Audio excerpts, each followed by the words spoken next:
Как най-мъдрият човек в Библията можа да се отклони от Бога и да изгуби пътя си? Какво се случи в последните дни на Соломон, царят, избран от Бог да води Израел? Днес ще разгледаме възхода и падението на най-мъдрия цар, когото светът някога е познавал. Известен със своята мъдрост, Соломон изгради славна империя, възхищавана от всички. Но, както ще видим, неговият край беше много различен от блестящото начало. Но преди да продължим, ви каня да се абонирате и да останете с нас по пътя към небето. Соломон, най-мелкият син на Давид и Вицавие, не беше единственият претендент за престола на Израел. Други синове на Давид, като Адуния, също имаха силни претенции, но именно Соломон получи благословията на Бог и на своя баща. Преходът към престола не беше без противоречия, тъй като Адуния се самопровъзгласи за цар, като събра подкрепа от военни и свещеници. Воден от пророк Натан и майка си Вицавие, Соломон беше назначен от Давид за негов наследник. Този избор беше божествена заповед, отразяваща обещанието, което Бог беше направил на Давид, че неговото потомство ще управлява Израел. Младият Соломон, все още неопитен, беше помазан в Гаваон, докато Адуния и неговите последователи се подготвяха за преврат. Давид в последните си дни посъветва Соломон да следва Божиите пътища, управлявайки справедливо и поддържайки божествения завет. И така, с тежестта на отговорността върху раменете си, Соломон започна своето управление, вече благословен с обещание за светло бъдеще. Младият цар скоро щеше да се изправи пред едно от най-големите предизвикателства на своето управление – да реши какъв тип владетел ще бъде. Една нощ, дълбок сън, Бог се яви на Соломон и му даде уникална възможност. Бог го покани да направи едно желание. Можеше да поиска всичко богатство, власт, смъртта на враговете си. Но младият цар, съзнавайки голямата отговорност да управлява Божия народ, поиска нещо съвсем различно. Той не поиска злато или земи. Той поиска мъдрост. Това решение на Соломон промени завинаги живота му и съдбата на Израел. Бог се зарадва на неговата молба, защото Соломон избра мъдростта над всичко останало. В отговор Бог не само му даде най-дълбоката мъдрост, която човек някога е имал, но също така му даде богатство и слава отвъд всякакво въображение. Славата на Соломон бързо се разпространи сред съседните нации. Неговите справедливи решения, способността му да решава спорове и познанията му във всякакви области го направиха уважавана и възхищавана фигура от всички. Но историята на Соломон едва започваше. Соломон, след като пое трона на Израел, все още беше неопитен млад цар пред една просперираща нация, но също така окръжен от политически и социални предизвикателства. Една нощ Бог му се яви в сън, предлагайки му възможност да поиска каквото пожелае. Соломон, осъзнавайки голямата отговорност да управлява избрания Божи народ, не поиска богатство, власт или поражение на враговете си. Той направи уникална и скромна молба, поиска мъдрост, за да управлява справедливо. Тази молба дълбоко зарадва Бог. В отговор Бог не само му даде мъдростта, която Соломон търсеше, но също така му обеща богатства и почести, каквито никой друг цар преди него не е имал. От този момент нататък Соломон стана най-мъдрият цар, съществувал някога, способен да съди безпристрастно и да решава сложни спорове. Един от най-известните примери за тази мъдрост е решението по спора между две жени, които твърдяха, че са майки на едно бебе. Соломон, в акт на блестяща проницателност, предложи да раздели детето на две, а истинската майка, изпълнена с любов и състрадание, предложи да се откаже от детето, за да го спаси. С този изпит Соломон разкри коя е истинската майка и стана известен в целия Израел и отвъд като цар с божествена мъдрост. А сега, какво бихте поискали от Бог, ако имахте възможност като Соломон? Напишете в коментарите и споделете мислите си. Този момент отбеляза началото на управление, което щеше да бъде широко уважавано не само заради материалното богатство, но и заради моралната и интелектуалната целост на Соломон. Мъдростта, справедливостта и проницателността на царя донесоха на Израел безпрецедентна ера на мир и просперитет, с дипломатически съюзи и процъфтяваща търговия. От тогава Соломон бил възприеман не само като политически лидер, но и като божествено вдъхновен съдия, способен да води народа си през най-сложните предизвикателства. Управлението на Соломон било отбелязано като златна епоха за Израел, както в материално, така и в политическо отношение. С божествената мъдрост, която Бог му беше дал, Соломон успял да създаде ефективна администрация и система на управление, която осигурила мир и напредък в продължение на много години. Той изградил стратегически съюзи с съседни царства като Египет и Финикия, използвайки политически бракове, за да укрепи сигурността и търговията на Израел. Тези съюзи позволили позволили на Израел да разшири своите търговски маршрути, носейки богатства от всички краища на познатия свят. Царството на Соломон станало известно с изобилието от злато, сребро, скъпоценни камъни и подправки, които постоянно пристигали в Йерусалим. Израел вече не бил изолирана нация, а се превърнал в икономически и културен център, уважаван в целия регион. Славата на мъдростта и богатството на Соломон се разпространила толкова далеч, че царе и царици от далечни земи пътували до Йерусалим, за да видят със собствените си очи величието на това царство. Вътрешният мир също бил ключов елемент по време на управлението на Соломон. За разлика от баща си Давид, който водел много войни и конфликти, Соломон управлявал през период на относително спокойствие. Това му позволило да се съсредоточи върху монументални проекти като изграждането на дворци,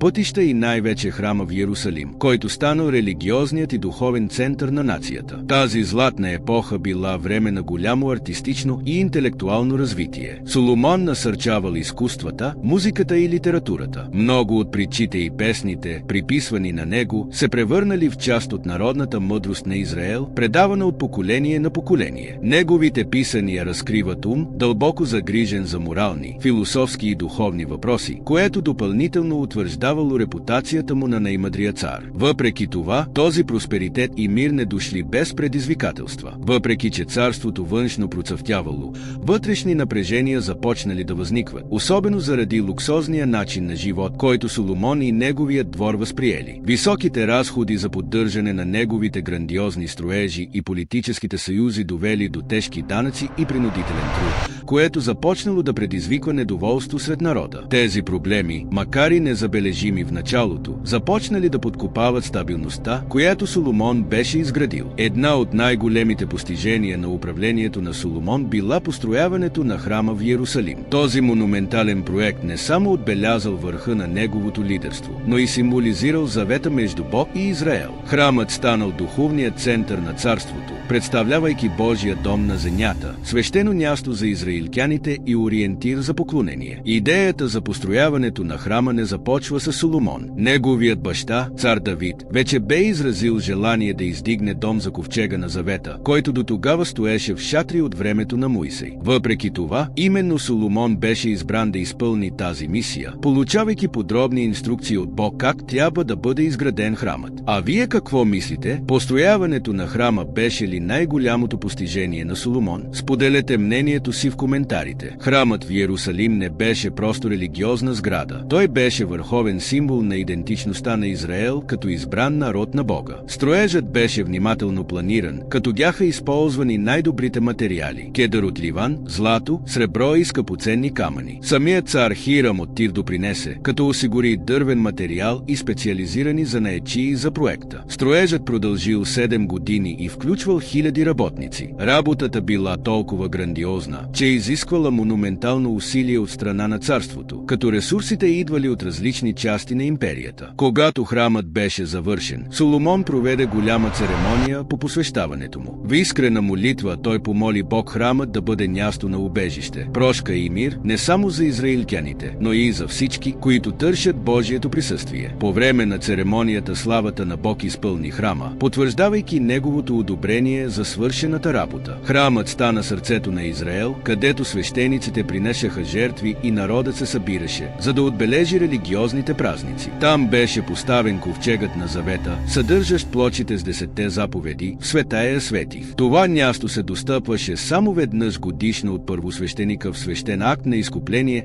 на греховете на народа. Изграждането на храма също така утвърди политическата и религиозната власт на Соломон. Той не беше само цар, а духовен лидер, медиатор между Бог и народа на Израел. Храмът в Йерусалим не само прославяше Бога, но и издигаше Соломон като божествено благословен управник. Въпреки величието на това дело, то също доведе до трудности. Разходите за поддръжката на този монументален строеж, както и разкушът на двора, наложиха тежък товар върху народа. Високите данъци и принудителният труд започнаха да пораждат недоволство сред племената на Израел. Това недоволство, макар и тихо в началото, царството щеше да бъде един от факторите, които по-късно допринесоха за разделението на царството след смъртта на Соломон. Посещението на царицата от Сава е един от най-запомнящите се епизоди от управлението на Соломон и олицетворява мащаба на неговата слава и мъдрост. Сава, процъфтяващ район на Юг от Арабия, известен с богатствата си на подправки и злато, бил управляван от могъща и любопитна царица, която чула слуховете за царя на Израел. Историите за неговата мъдрост и изключително богатство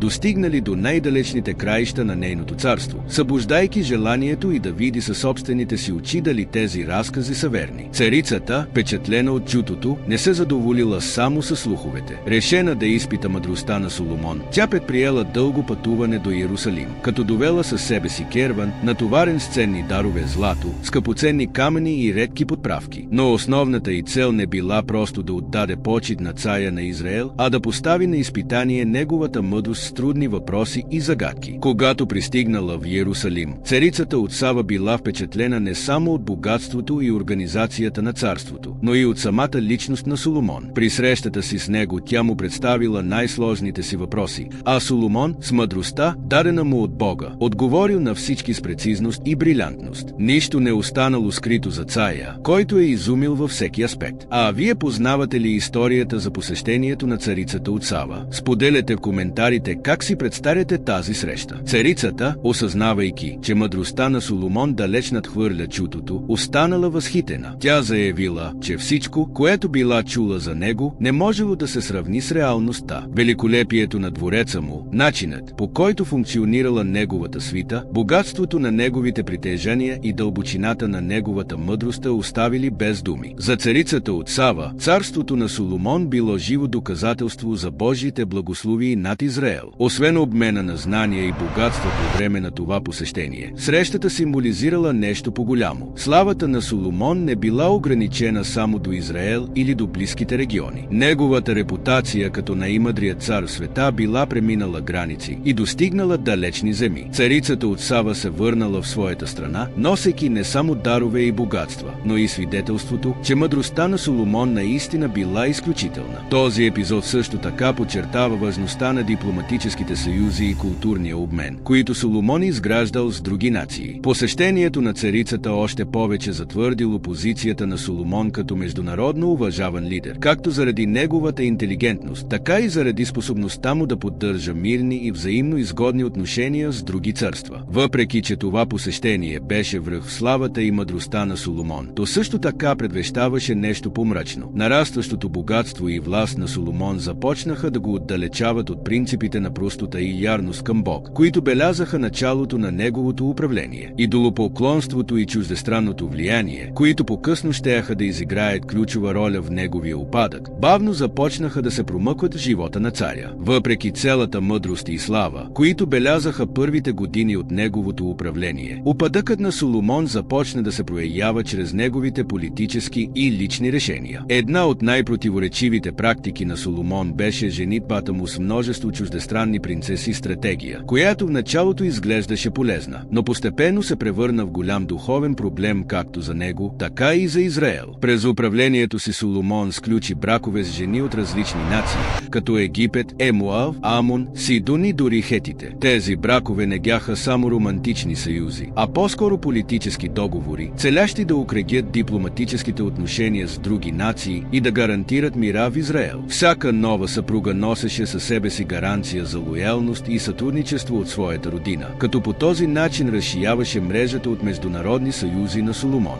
Въпреки това, тези политически съюзи имали своята цена. Много от тези жени се покланяли на чужди богове и постепенно започнали да влияят на Соломон, за да позволи практиката на идолопоклонство в Израел. Писанията отбелязват, че от любов към своите съпруги Соломон позволил изграждането на ултари за езически божества като Астарта и Мулух, и самият той, в момент на слабост, дори участвал в тези култове. Това поведение било в пряко противоречие с Божиите заповеди, които предупреждавали Израел да не се смесва с други народи, за да не бъде съблазнен от техните идолопоклоннически практики. С годините сърцето на Соломон, което порано било изцело посветено на Бога на Израел, започнало да се отклонява. Неговите чуждестранни съпруги го убедили да следва други богове и с това била компрометирана духовната чистота на Израел. Царя, който някога бил който построил храма в Иерусалим за поклонение на истинския Бог, сега е издигал ултари и светилища за езически божества, създавайки объркване сред народа. Това решение не довело само до духовни проблеми. Изграждането на езически храмове и влиянието на чужди религии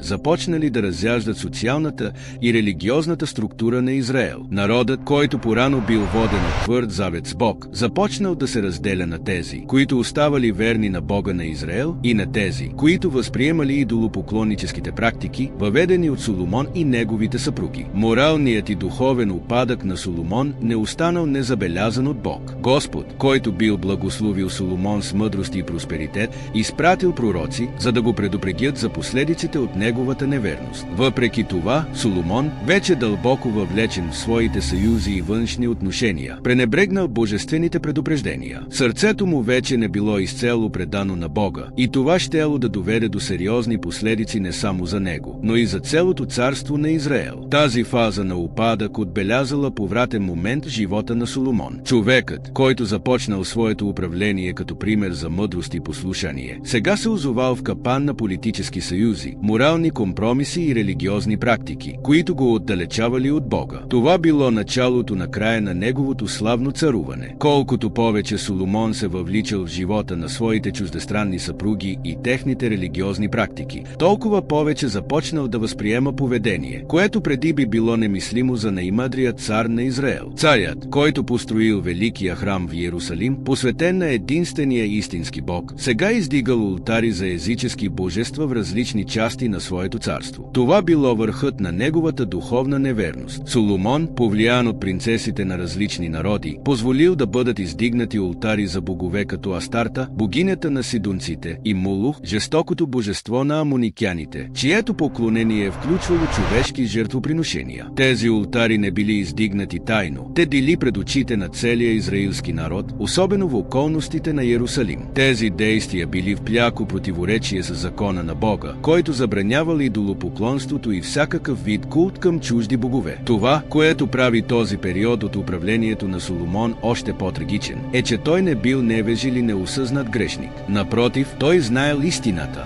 Бог му се бил разкрил лично и го бил благословил по неповторим начин. Соломон в младостта си знаел, че идолопоклонството е един от най-тежките грехове срещу Господа. Въпреки това, сърцето му се ожесточило и той се отдалечил от ученията, които самият той с такава ревност следвал в първите години на своето царуване. Духовната неверност на Соломон засегнала цялото царство на Израел. Народът, виждайки своя цар да се покланя на други богове, останал объркан и разделен. Мнозина последвали примера му и също започнали да практикуват идолопоклонство, принесейки жертви на езически ултари и нарушавайки Божиите заповеди. Това, което започнало като единна нация под един Бог, сега се разпадало духовно и социално. Бог, виждайки бунта на Соломон, изпратил пророци, за да го предупредят за последиците от неговото идолопоклонство. Въпреки това, Соломон пренебрегнал предупрежденията. Дори когато бил изправен пред възможността за наказание, той предпочел да следва пътя, който неговите съпруги и политическите съюзи му били начертали. Това не само компрометирало личната му връзка с Бога, но и застрашило бъдещето на Израел. Идолопоклонството на Соломон представлявало предателство към завета, който Бог бил сключил с Израел. Това било не просто обикновена грешка, а умишлено отхвърляне на принципите, които били основата на успеха и просперитета на неговото управление. Заветът, който Бог бил сключил с Давид, бащата на Соломон, обещавал благословие и защита, но също така изисквал послушание и вярност. С нарушаването на този завет, Соломон поставил на риск бъдещето на своето царство